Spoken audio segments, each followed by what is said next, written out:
Hello guys, Iceberg here, welcome back to another video. In this one, my friends, I'm going to be testing the NVIDIA Geforce GTX 1080 Ti in Starfield and friends.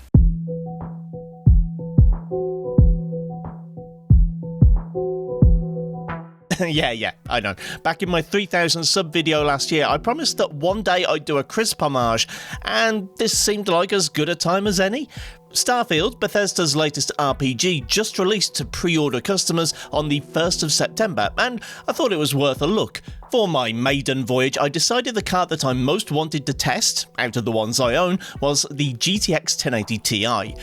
It's a flagship card from 3 generations ago that's generally proven to hold up pretty well, at least right up until very recently. Starfield, like Remnant 2 and Immortals of Avium, seems to be made with future generations of hardware in mind, meaning that for most currently available graphics cards, we have to use upscaling to get decent frame rates. Also, as the game is an AMD-sponsored title, I thought it would be worth seeing how Nvidia does by comparison. My test setup otherwise consists of the Ryzen 5 5600X and 32GB of DDR4 3600. The GPU isn't manually overclocked, but the power limit is maxed out to plus 20% in Afterburner. The drivers are version 537.13, which are the latest available at the time of recording, and the game is installed on an NVMe Gen 3 SSD. Now let's get right into the game, shall we? The main platform for Starfield is, of course, the Xbox Series consoles. In fact, some of the more hyperbolic folk out there have been touting it as a make-or-break game for Microsoft's console.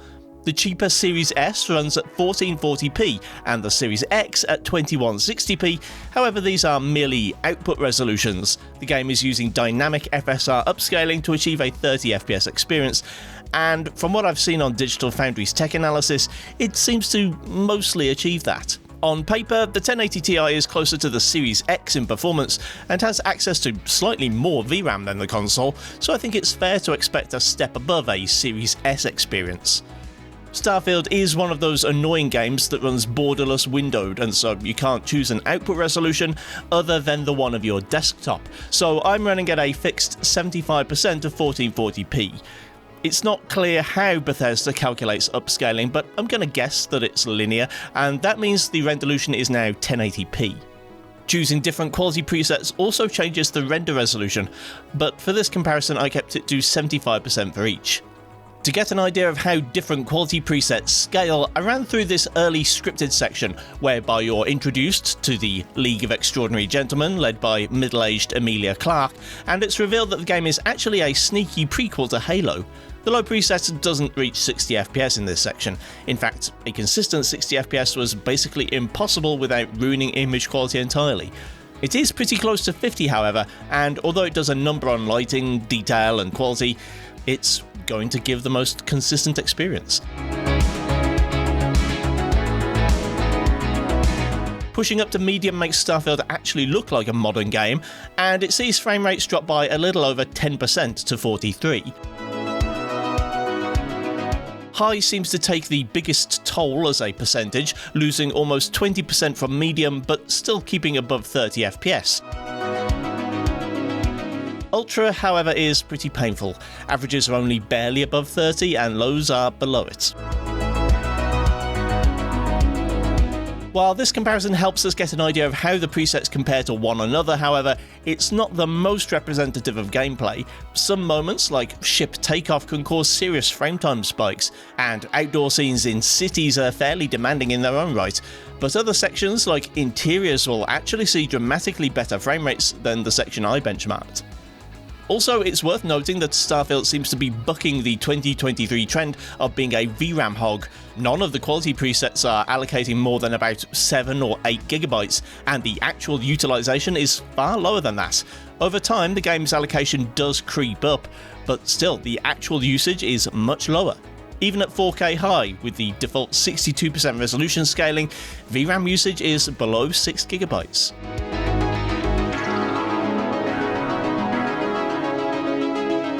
Running at the low preset is obviously preferable for combat, but it looks pretty terrible when you have the time to stop and admire the view.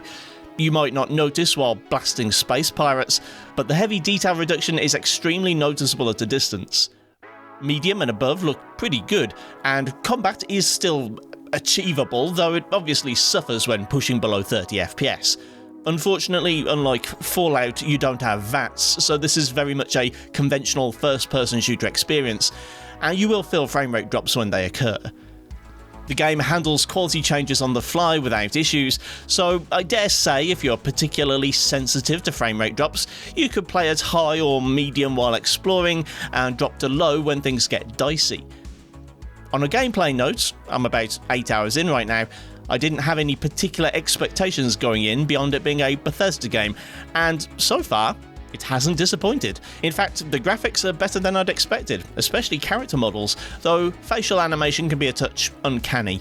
There have been a couple of Bethesda-isms, but nothing game-breaking, and I look forward to playing the rest of the game on something a great deal more powerful.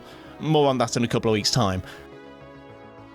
In conclusion, I guess this is a sign of the times. I'm not going to say for a moment that this is great performance from the 1080 Ti.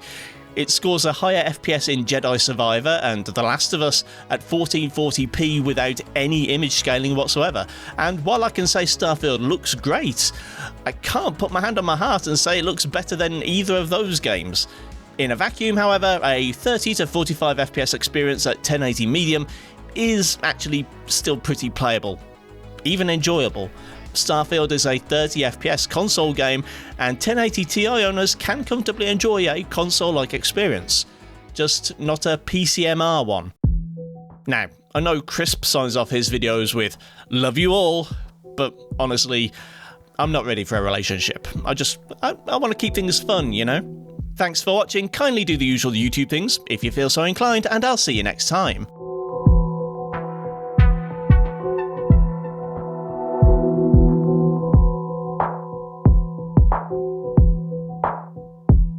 You